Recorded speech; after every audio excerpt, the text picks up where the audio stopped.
Escape Pod, Episode 964. Flashback Friday. Show and Tell. By Greg Van Eekhout.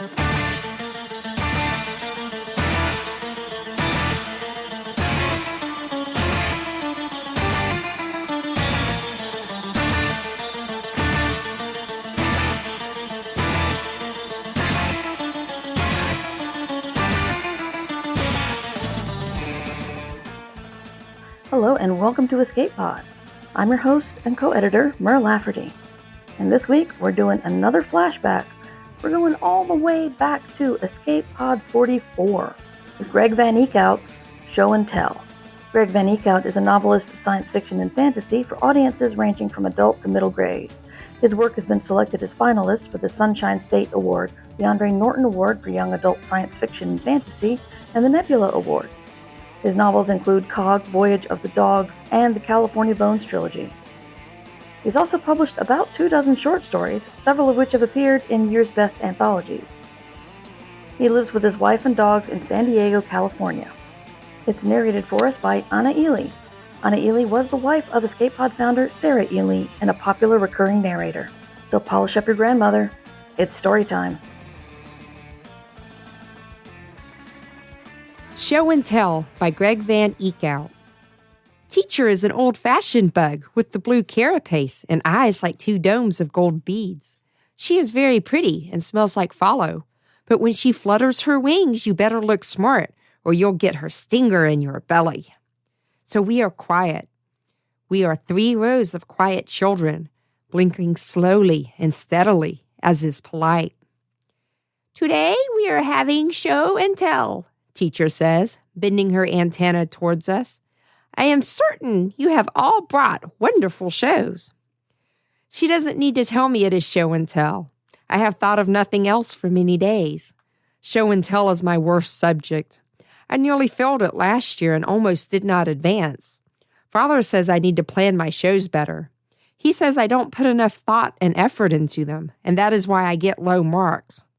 I say I get low marks because we are poor and have little to show. Brindy goes first. Brindy is thin as a tube and covered with ginger fur that her mother decorates with lilac ribbons. Brindy was my girlfriend last summer until she met an orbit boy she liked more. Father says orbit boys are old-fashioned and perverted and believe strange things. I think they must be at least a little regular, though, because Brindy likes her orbit boy very much. Brindy's show is a gun. A gun is a black object made of plastic and bent at a right angle. Brindy says it's an old-fashioned weapon that her orbit boy gave her. I figure I should go to visit her orbit boy and give him something, is what I should do. Teacher asks Brindy how the gun works, and Brindy points it at a kid in the front row named Dex and does something with her finger. The gun works by going boom. Dex's head noodles go whip, whip, whip, and he catches a little nugget of metal. That's a bullet, Brindy says, and if you're slow, it goes into the meat part and kills you. Dex asks if he can keep the bullet, and Brindy says to give it back, and Teacher reminds her to say please. Brindy agrees to throw bullets at the rest of us, so she does the thing with her finger, and it's boom, boom, boom, and whip, whip, whip for the next few minutes. When she's done, there's smoke in the air, and it stinks, and we applaud and give her her bullets. Brindy has had a great show, and I don't know how anyone can beat it. Show and tell is important because it prepares us to be impressive. It's Gib's turn next. This year, Gib is splashy with broad planes of changing color. Last year, he was a little less elaborated and was my best friend. Gib's show is an odor which he brought in a membrane that grows from his ribs. He holds up a long silver needle and says he'll let somebody pierce his membrane, and everyone starts fluttering their head noodles. I do so only half-heartedly, as I know Gib won't call on me. But Teacher tells Gib to let me do it. I am secretly in love with Teacher. Everyone's head noodles sag, rudely, I think, and Gib turns cold purple. When I go to the front of the room, he hands me the needle.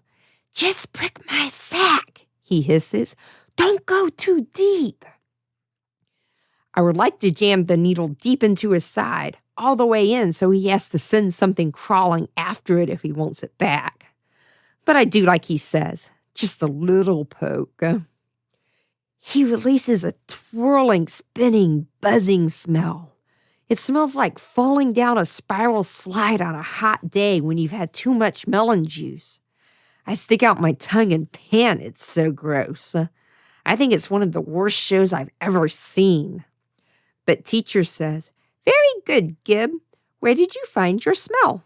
And Gib says he made it last night after homework, which is a lie.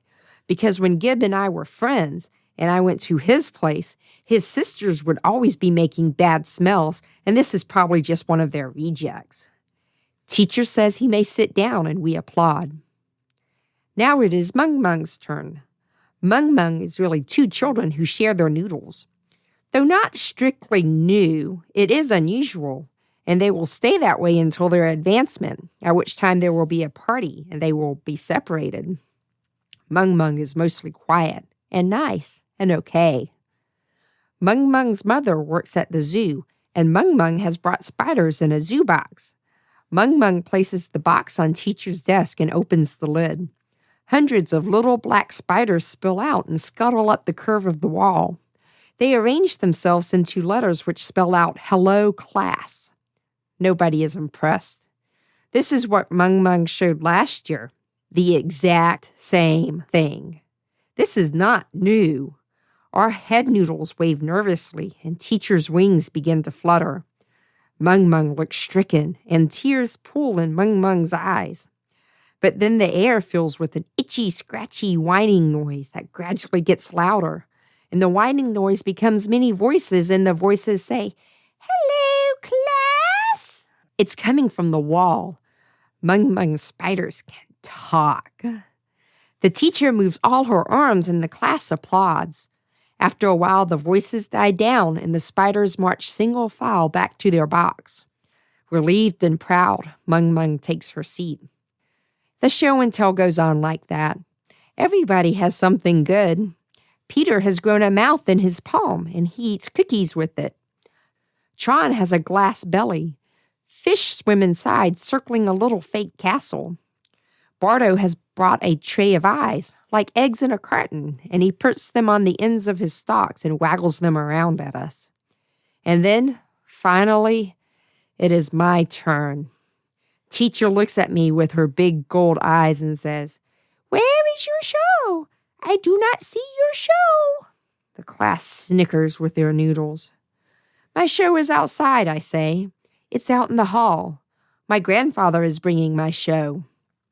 Teacher tells me to go get it. So I go into the corridor and I see my grandfather there, and my heart sinks as he is empty-handed. "Where is my show?" I say. "You said you would bring me a show. You said this year I would have the best show of the entire class, and you wouldn't tell me what it was. But you said trust me, and I did, and now I have no show." I start to cry, but softly, because I don't want the class to hear me cry. Grandfather puts a hand on my shoulder. "Tut, tut," he says. "There now." His hand is a flat pink slab with short nubs growing out of it. His body is sheathed in cloth, and his head noodles are short, thin strands that do not move. He is so weird. He is not at all elaborated. Mother and father keep saying they will send him to a home for the unelaborated, but he still lives in a room below our floor. "Tut, tut," grandfather says. "I said you'll have a show that I'll never forget. I said your show would have some substance, some fiber, and by God it shall. I'm a man of my word. Take me in, boy. Show me to your class." It is futile. I am doomed. I go back into the room with grandfather. We stand in front. Head noodles freeze in place. Teacher's carapace turns green. Grandfather spreads his mouth open and shows his teeth. Brindy gasps. "Go on, boy," grandfather says. "Introduce me." Wheezing, I look down at my feet. "This is George H. Davidson," I mutter. "This is my grandfather. This is my show." On each hand, he has one nub that is shorter and fatter than the rest. He raises these short, fat nubs in the air and says, "Hey!" And when there is only silence, he looks at my classmates as if each of them has done something odd, as if each one of them is the strangest thing he's ever seen. This is the same way he acts at home around my parents and me and my sister. There's a thing he often says at home that I hope he does not say now. If I'd known I was going to spawn monsters, I would have never stepped Irene, God rest her soul. Irene is my grandmother. She is not dead. She is made of glass and lives in Pensacola. "Well, kids," he says, "go on. Take a good look now. You focus your beady little eyes and your big pineapple eyes and your squawking stalk eyes on an honest-to-God man. When was the last time you saw something like me, huh? I got lousy hearing, and I got rheumatoid arthritis, and I got a stiff little fig for a bladder, but I am a man, unelaborated and humbly glorious the way God made me." The class is upset. Their head noodles whip around in a frenzy. Dex and Mung Mung are crying. Now I am terrified that I will not pass. This year, I will not pass show and tell. I will not advance. When the new class comes in at the start of next year, I will be an old boy. There was an old boy in 2nd grade. He done satisfactory in show and tell, but he could not dance, and he got held back. Nobody liked him. Nobody would talk to him. He got beat up every day. They made him eat rocks. He was an old boy. Teacher is fluttering her wings. She wiggles her butt, her fingers shivering. "Wait," I cry. "My grandfather lies. He is elaborated. He is." Grandfather wrinkles the meat above his eyes at me. "What are you talking about, boy? Don't you go fibbing now. I don't know what they're teaching you in school, but you're a Davidson. Show some pride." "But you are elaborated," I insist. "Your eyes. Didn't you have them replaced before I was born?" "Ah, well now, that hardly counts. You did. They stopped functioning, so you had new ones grown." "Yes," he says, "but they're exactly like the old ones. They aren't elaborated at all." He turns to teacher. "Would you call that elaborated, miss?" Teacher looks at me apologetically. "Not really," she says. "What about your liver, then? You drank your liver away. Grandmother said so herself. You had to have it replaced with one from a pig." The class is having none of this. Their head noodles make waves in unison. They are laughing at me. I think. I don't want to eat rocks. And then I have it. I am desperate and it probably won't work, but it's all I've got. I point an accusing noodle cluster at grandfather. "You have a tattoo. I've seen it when you bathe." Grandfather spreads his weird hands. So it's an elaboration." I turn to the class. "Have any of you seen a tattoo?" I turn to teacher. "What about you?" "I don't even know what a tattoo is," she says. "Show them," I say to grandfather. "Oh, I don't know," he says. "Nobody wants to see." I open my eyes as wide as I can. I am pleading with him, begging. Grandfather mutters, using old words. He begins to remove his upper cloth sheathing. His face and ears become pink, which astonishes me. I didn't even know he could change colors. It makes him seem a little more like a regular person. He stands before the class, showing his white flesh. It's mostly unelaborated. It's like looking at the pictures of fetuses they show us in health class. Usually they show us only drawings, and we need permission slips from our parents to see them. But grandfather's chest is not completely unelaborated. There's a drawing on his chest. It is somewhat detailed. "It's the Civil War," he says. "The whole shebang." Here's the firing on Fort Sumter, and here's the surrender of Captain Waddell at Liverpool. Suddenly he looks at Teacher. You do teach them about the Civil War, don't you? Teacher stares at him blankly, and he breathes out long and slow. That enough, boy, he says after several moments. I tell him it is enough, and he begins to put his cloth sheathing back on. Well, that's the best I've got, kid. Sorry I couldn't do more for you. I should have known better. Been around long enough, you'd think I'd have known better. He finishes fastening his sheath. I gotta use the John now. I'll wait for you outside. He puts his weird hand on my shoulder again. Good luck, kid. Tut-tut. And he leaves the room. Later, I find Grandfather in front of the school. He is on his hands and knees staring at a bird. It crawls on the ground. A few of its legs are broken and missing their suction cups. Cat must have got it, he says, standing. They'll grow back, I say. Yeah, I know. He seems sad. So, going to be the old boy next year, are you? No, I say.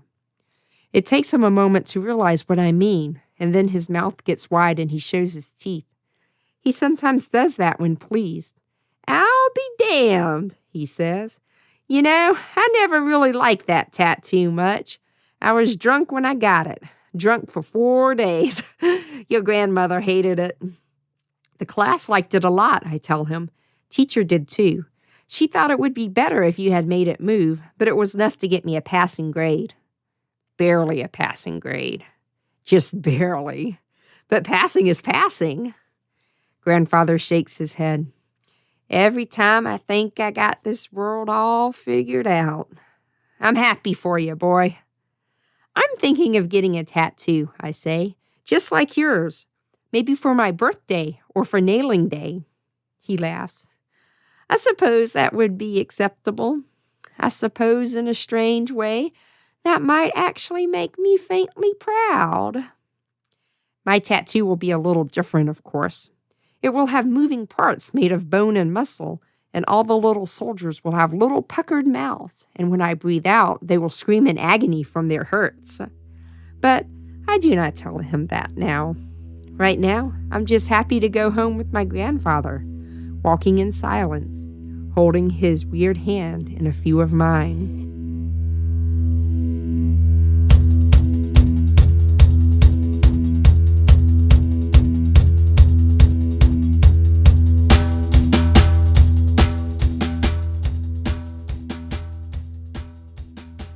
And that was Show and Tell by Greg Van Eekhout from Escape Pod 44, originally published on March 9th, 2006.